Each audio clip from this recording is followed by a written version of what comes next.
All right, Mark. So we're talking Everest Base Camp. You came back in, or you achieved it in May. So firstly, congratulations. Thank you. Thank you. So must have been a pretty big achievement. Like, how was it? How, compared to your expectations? Yeah, look, it was one of those things that I'd wanted to do literally for 15 or 20 years. And I always had in my head that was going to be, the trip of a lifetime and something I'll never forget. And I think when you have those high expectations, you sometimes don't quite get the trip that you're after. But in this case, everything was actually exceeded what I'd really hoped for. So absolutely one of the best holidays I've ever done. Yeah. Well, the photos that you posted, you look like you were just in heaven. Like you couldn't wipe the smile off your face. Yeah, true. Everyone said the same. It was like that. It really was that every turn and every different part of the trek was something new and exciting and breathtaking. So it was that place where I just felt totally at peace and really joyful space the whole time. So that's what caused the smiles. Well, I find hiking and trekking does that. Like, it's just that sense of freedom almost. And you use the word peace. Sort of freedom and peace go hand in hand there, I think. Yeah, totally. And I think I guess I've always felt some kind of connection with the earth and the mountains and so on, and then to be that immersed in the Himalayas was just something else. Oh wow, I'm getting inspired, and we've only been talking about a minute, so that's good. So when I saw when you were in Kathmandu for a day or two at the start, I got the feeling there might have been a bit of culture shock, or you sort of, when you landed in Kathmandu, like, what was that like?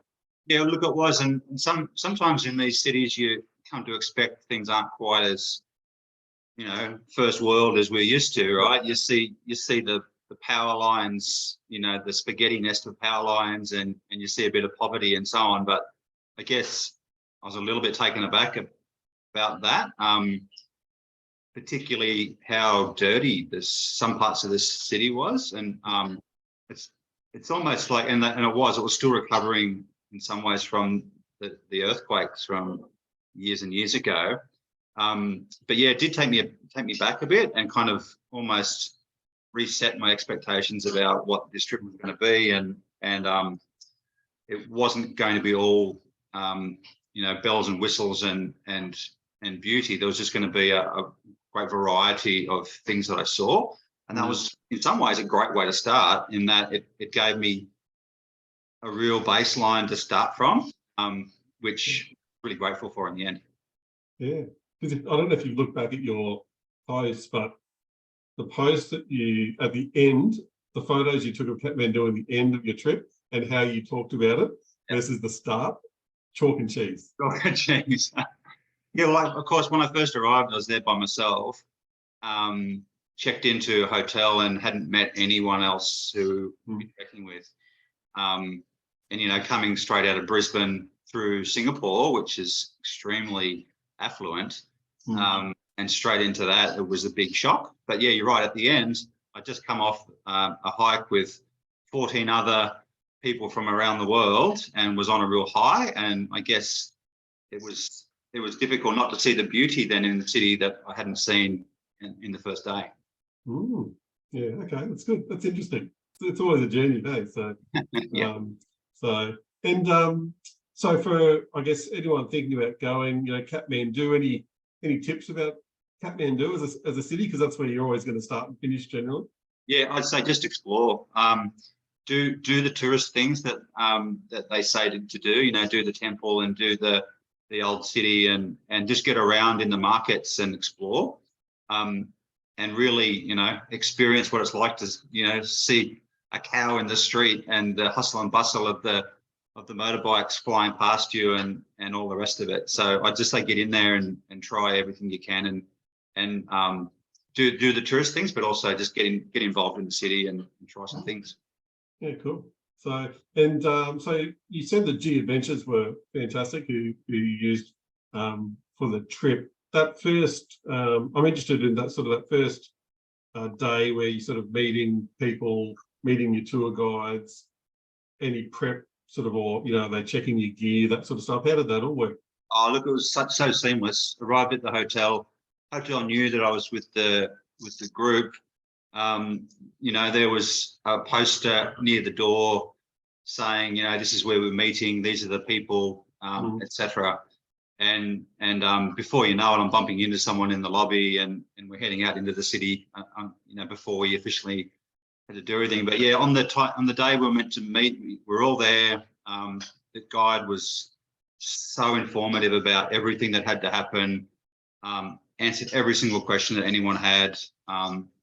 You know, even if you didn't have gear to hike, he was like, yeah, we've got stuff you can hire. Just let me know what you need, what your size of the jacket is, and all the rest of it. And so I only bought myself a few things to go on the hike. I needn't have even done that, apart from boots. I could have had jackets and sleeping bags and you name it, everything, to hire really cheaply. And it was obviously, because they know what it's going to be like, they'll arrange for the right gear. So yeah, the guide was perfect from day one. Felt completely in control, and I it was almost like trust was built on the first day. So it was great. Oh, that's awesome. And then I can imagine that first day of setting off must have been a pretty cool experience. Yeah, look, and it's almost like there was a couple of those types of days. So you know, that first day of setting off, where because of some of the weather, just prior to us leaving, we weren't going to go straight to the airport to fly to Lukla. They decided that we would have to get the flight to Lukla from another airport rather from Kathmandu. So what it meant was a bus ride the first day. So that was almost like, oh, we're off. We're leaving Kathmandu, but it was only to the next town so that we could get a flight from another spot. And then again, once we left there to get the first flight to Lukla, that was almost like a second restart of the trip. And then arriving in Lukla, off, you know, the amazing airport there. And first trekking from Lukla was like almost like a third day where we started something new. So yeah, the group were excited the entire time because it was always something new that we were doing in those first couple of days. Yeah, and flying into Lukla, like that's surely an experience. It was so exciting and exhilarating, and everyone was, you know, cameras out the window and you know, looking forward to that, you know, that hill of a runway that you come into. So yeah, really exhilarating, and we're all worried about the weather. We're flying through clouds, and you know, then the clouds all part, and there we are into the runway. Yeah. And because of how it is, you pull up really quickly, and everyone claps and cheers when you land. And talking about, I think a lot of people are concerned about that part of the trip, like, you know, the safety of those flights and that airport or whatever. Like, how did you feel? How did the group feel? Like, was there any? I guess, look, we were lucky. We had one of the guys on the trek who's a pilot. So we joked around to say, well, if something goes wrong, you can jump in and fly this thing, right? But no, look, the flight was actually really stable. I've been on much worse domestically here in Australia. And at no point was I worried about anything. Like, you could just see that plane was in good shape by looking at it, and all of the safety procedures and everything. Like, you could see that, though, you know, it was all professionally done. So I had no fears whatsoever about the flight. Yeah, okay. How many people were on that flight? Was it just your group, or was there other paying passengers? No, just our group. Our group and a couple of the guides, and the one air hostess who squeezed past to give us some mints at the end of the flight. That was the in-flight service, was it? Yeah, that's right. Yeah. All right, cool. All right, and then so from Lukla, obviously, yeah, it all starts. I guess we could probably talk for hours if you went day by day, but maybe if you want to walk through maybe some of the key days or key moments, or. Yeah, well, obviously, so starting from Lukla was the one and only time we had a little bit of rain the entire trip. Rain / sleet on that first sort of half-day hike, and I guess getting to the first hotel on the trek was pretty fun. You know, getting a cappuccino for breakfast and looking at the mountains in the first breakfast was a great way to start. And then from then it was literally just day by day. Well, how far are we going today? What's the elevation increase? When are we staying a night in a location to acclimatise, and what are we doing on that day? And the higher you go, you know, the air gets thinner, it's harder to breathe. But then the vegetation changes along the way. So there's sometimes when you're just sort of hiking through sort of standard forest, other times, you know, crossing rivers on these amazing suspension bridges with all the prayer flags hanging off the side, you know, dodging yaks and cattle and other hikers along the way. But really, really steady pace. Like really anyone who's got some hiking experience at all, reasonable level of fitness can do this. Because you know, you might hike for a couple of hours and then stop for a tea break, and then a couple more, and then stop for lunch, and then a couple more for afternoon, and then you're at your overnight accommodation, right? So everyone just sort of went their own pace, and no one was in a rush to get anywhere, which was great for me. I could slow down and enjoy the scenery, and you know, talk to my fellow hikers, and talk to the guides, and ask questions, and just see everything that changes along the way, and experience different foods at the different places along the way as well. Oh, that's awesome. So with the acclimatization and altitude sickness, you know, I'm told that you know, you can be as fit as you like. Altitude sickness can affect anyone. How did you go? How did your group go? Yeah, it can affect everyone, and they recommend. Excuse me. You recommend that you take these tablets to help. I didn't do that, and I think there was only about 2 or 3 of us that started. Maybe 3 of us that started without it, and only 2 of us that finished it without it. So I got away with it, but that's not because of anything, you know, of my training or anything. I just got lucky, I think. Even if you don't do it, then you can take it after you start, and it'll start to kick in after a period of days. No one apart from maybe one lady got some altitude sickness, but she still made it all the way to the top and almost all the way back before needing some help. Yeah, so that was really good. But there's other sickness as well, right? So there's risk of, you know, getting a bug or food poisoning or something. And generally a lot of us did get a little bit of that. Like I had one day where I was a little bit sick from quite sick from maybe got a bug. But again, the guide from G Adventures knew exactly what it was and what to take and how to fix it, and really grateful for that. That he had the right medication to be able to help. Okay, cool. And so then on the trek, your first sight of Everest, I remember seeing a photo that you posted of that. I'd love to hear about that day. Yeah, look, we're really lucky. The weather was perfect, and there was this one spot where we were having a big climb out of a valley up on the side of this hill, and one of the guides just took us slightly off the path on this little spot, kind of off this little cliff area, and he said, "Look between the trees. That's Everest there."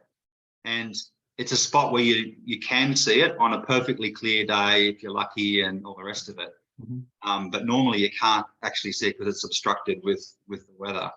And we were lucky that day. So it was literally we were still below 4,000 meters, so still in the tree line, and we got to see it in that spot for the very first time, where no one really ever gets to see it. So yeah, it was a pretty incredible moment. That's awesome. And then before you get to base camp, was there any sort of key places that stood out to you? You just go, oh, I'm sure you had all these wow moments all the time, like every corner you go around, but is there any key places that you just go, oh, they were unbelievable? Yeah, sure. When you go through 4,000 meters is when the tree line stops, right? So you're going out of really lush forest into like a moonscape where it's just rocks and dust. And the stark difference between the two is quite outstanding. certainly the suspension bridge crossings were really amazing. You know, you're on this bit of steel wire, you know, potentially a couple hundred meters above the icy river below. And, you know, the wind's blowing and you're holding on, trying to take a picture at the same time. So they were really memorable. Another one was when we sort of got up around where some of the other major mountain peaks are as well. And so Amadublam is a mountain that it's like a twin mountain, mother and daughter. And you can see it from multiple sides as you sort of trek around. And for me, that was a real highlight to see Amadublam from different spots. And I'd say, aside from seeing Everest, that was my favourite peak and you can see it for days from different sides as you're making your way up. That's absolutely key. There was one day where we had an overnight tour, two nights, and one of the acclimatization days was to climb a nearby peak. You know, and we just sort of sat at that higher elevation for an hour or so, and the views of the valley and Amadublam there right in the middle and the farmland below was just something out of this world. Well, that sounds brilliant. So, and that's key for anyone thinking of doing base camp, is that most tour operators will include some acclimatization where you sort of have a couple of nights, but that next day is a fairly easy day, but you're going up. You know, you're not on a time constraint so much, but you're going up and spending some time up before coming down and just getting the body ready. So yeah, absolutely, and it's actually really important to do that. And I think it's almost like it forces you again to slow down. We're not in any rush to get there. It's not just about being at base camp. It's the journey to get there and slowing down. Appreciating where you are and appreciating who you're with, the new friendships you've formed. And I guess now we all felt really close friendships like within the first 2 days, or first day or two. So to then take that on all the way up the mountain, it was really special. Yeah. What were the sort of demographics on your group? Oh, look, so varied. There was one other Aussie, and he was one of the youngest. He's sort of early 20s. There was, but the youngest, a young lady from the UK. She was like 18 or 19. And then there were a lot sort of in their early 30s, both UK, US. There was a guy, a Swiss guy. And the eldest lady, a couple of ladies sort of in their 60s as well. So I think I was like the third eldest the group, but yeah, mostly mid-30s, but it absolutely spread from just finishing high school through retired age. Okay, well, that's good to know. So, and then so reaching base camp, talk to me about that. Yeah, well, look, I think so when we got to Gorakshep, which is the final village, that was kind of a cool moment too. Like a tiny little place in the middle of nowhere, where the locals play volleyball out the back. And you know, have their life, and that's the first place you see the old sign that says, you know, base camp this way. Yeah. And again, it's the moonscape, and you follow a path along the glacier all the way to base camp. And after a couple of hours, and it was minus 15 degrees that morning, and you know, we're breathing icicles and you know, the people, you know, have ice in their hair and all sorts of things, and there was ice in my water drink and everything. But then as you get closer, you're following the glacier, you can hear the glacier cracking, you know, beside you. And then finally you can see the little tents in the distance.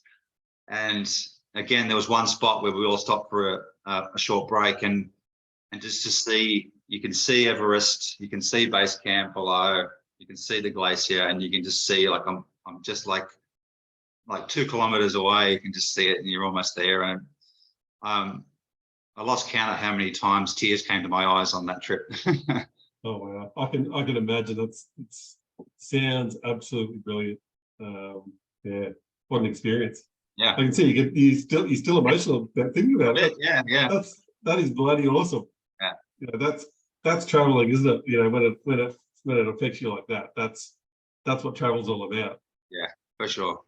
Yeah. And I think, you know, because it was 20 years in the making for me, right? And to have perfect weather, a great group of people, perfect guides, and to have it all culminate in that one moment was something you can't really design. It just all fell into place perfectly. Yeah. So I don't know about you, but you know, us middle-aged men, sometimes you can get you kind of lose that sense of achievement in life or success or what have you. And you know, I think doing something like base camp just gives you that.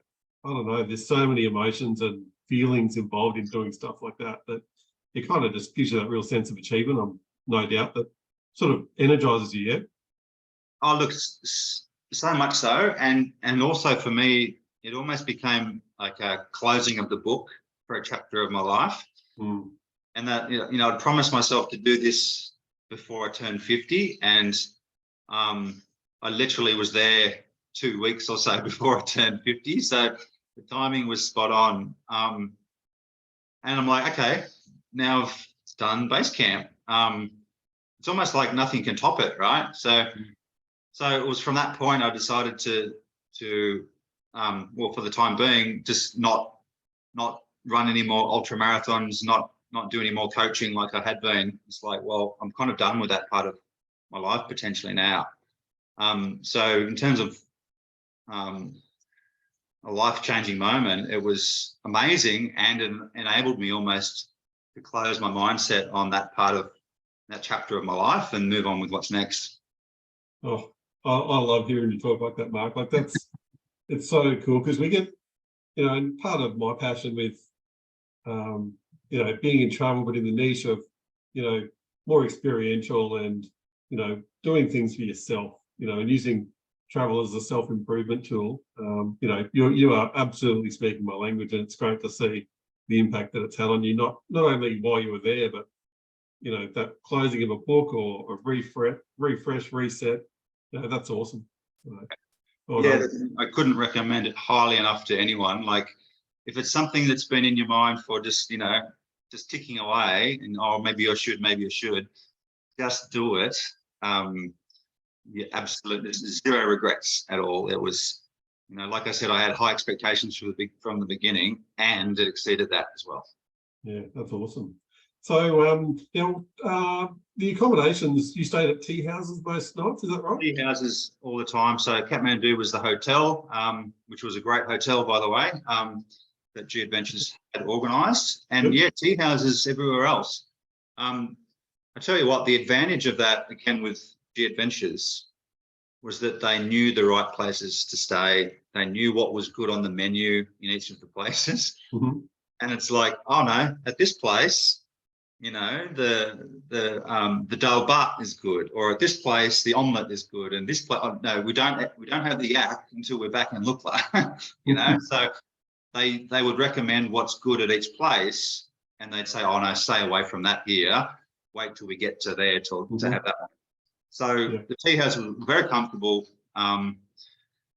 As much as they advertised that, you know, you need to take, you know, all this warm sleeping bag rated this, I think every place we stayed had some kind of blanket. Well, everything was clean. Yeah, sure. In one place, the pipes froze up at night and you couldn't use the toilet after 3 a.m. But apart from that, like everything was clean and great in the tea houses. Yep. Okay. And so accommodation, was it, how many people did you share with? What were the rooms and? Yeah, twin shares. So they paired you up with someone of the same gender and similar age.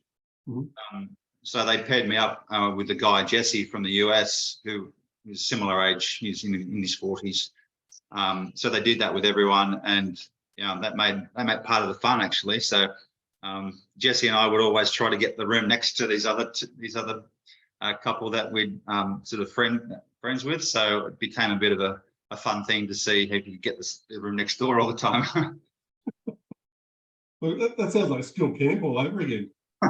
Well, we played Uno in the tea house at night, and we would drink ginger tea and play Uno and just talk about the day and talk about what's going on. And yeah, it was really social environment. Okay, cool. Did you buy much from the tea houses? Because I know that you can buy like cans of Coke or whatever you want up on the mountain. Did you find you bought much stuff on your way? Yeah, well, obviously the tea house, you can you buy all your meals with them, but yeah, you can buy Coke or tea, or most places if you wanted a beer, you could get beer. But mostly it was ginger tea or mint tea or stuff like that. But you could get coffee. Most places, you could stop and get like a espresso or something like that, right? So a lot of places actually had proper espresso machines that you could get coffee. So it certainly, you didn't want for too much. Like I remember in one town, you just go into the local little shop that was like 10 feet wide, and you can buy Pringles and a can of Coke if you really wanted to, right? And it wasn't expensive. Obviously, the higher you go, it's more expensive because there's no roads there, right? So everything's tracked, everything's taken by porters. And so in some ways, buying things up there supports the community because it provides the wage for the porters and the rest of it, because they don't have any other means of income really, apart from doing their job as a porter. So I didn't feel bad at all buying things so that it would support the locals. Yeah. Okay. Good. All right. And with your pack, so day pack most days. Day pack. So yeah. So our deal was that we'd each carry a day pack, and there would be porters to carry another bag for us, which had a sleeping bag and all the changes of clothes and everything else we needed. So so basically we'd carry up to 10 kilo day pack, and up to 15 or 20 kilos that a porter would carry, and a porter would carry 2 of those bags. So we had a team amongst the 15 of us on the group. I think the team was 6 or 7 porters to carry everyone's things up and down the mountain. Well, okay. Right. So for the price of your tour, it sounds like pretty good value. Oh, totally. It's really good value. Because, and from what I understand, G Adventures pay above the minimum for their porters and their guides. And we tip them as well at the end. But excellent value. The food and drink, despite being more expensive up the mountain, was still very reasonably priced. So you could get away with only a few $100s worth of food and drink in Aussie dollars for the actual trek part itself. Oh wow! Yeah, I think it was something like that anyway, a few $100s maybe. So yeah, you could get the equivalent of scrambled eggs for breakfast, or a fried rice meal for like $5 or $6. So yeah, really cost-effective food, and you didn't want to drink too much. You just have some tea or some water or something like that, and that's all you needed. Oh, cool. And any packing tips or gear tips for anyone thinking of doing Everest Base Camp? Anything that stands out that you do differently, or was great that you did do it? I would take more socks. There's a couple places you could do some laundry, but I didn't really want to do that. And they're the one thing you get the smelliest. So I'd say pack twice as many as you think. I think I'd had 3 or 4 pairs, and I probably could have done with 6 or 7 pairs of socks. I'd say definitely take advantage of hiring sleeping bag and jacket, because they're pretty expensive items. And to be honest, those that did hire them were perfectly warm and toasty. So that said, the sleeping bag I got, everyone was jealous of because it was so good. But I doubt I'll get as much use out of it. So I probably should have hired that. And yeah, just take a pack that you're comfortable with. The pack I took was like a fast pack, and it was fine. I've been used to using that. So I'd say if you are buying a day pack, get something that you'd be comfortable wearing for that amount of time. Apart from that, I'd say medication.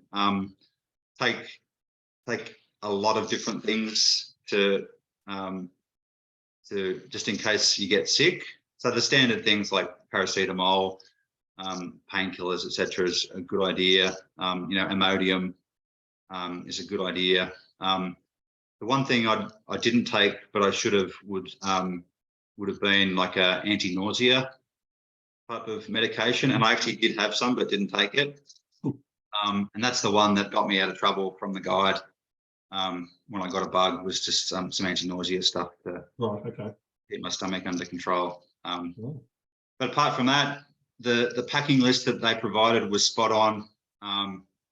You know, hiking pants, shirts, you know, all the things that they say, sunscreen, hats, sunglasses, all the things that they say to pack is exactly right. You don't really need much else compared to what they said. Okay, well, that's good to know.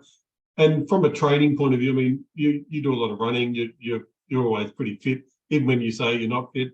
Yeah, you're probably fitter than most. But you said at the start, you know, most people with reasonable fitness could do it. You know, can you sort of explain what sort of level of fitness that might be that you think you'd want to be at? Yeah, I think so. You know, for those that were on the trek, you know, typically it was the sort of mid-30s sort of age group, and they were people who were just generally active in their life, either done a bit of hiking around their local area before, or they do a little bit of running and a little bit of cycling maybe, or, you know, they're just generally active, fit people.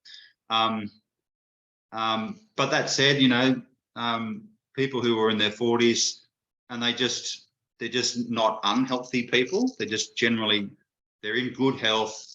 They do a bit of walking around. Yep. I'd say that if you were training for it and you just, you know, went out walking, you know, every second day for an hour, and then on weekends did a 3 or 4 hour walk, then pretty soon you're going to be fit enough just to be able to tackle this thing, right? So, but yeah, I think, you know, I probably was one of the fitter of the group, but those that were less fit, they weren't athletes by any stretch. They still completed it very comfortably. Yeah, okay. So yeah, so long as you're fairly active and not unhealthy, you'd be okay. Yeah, awesome.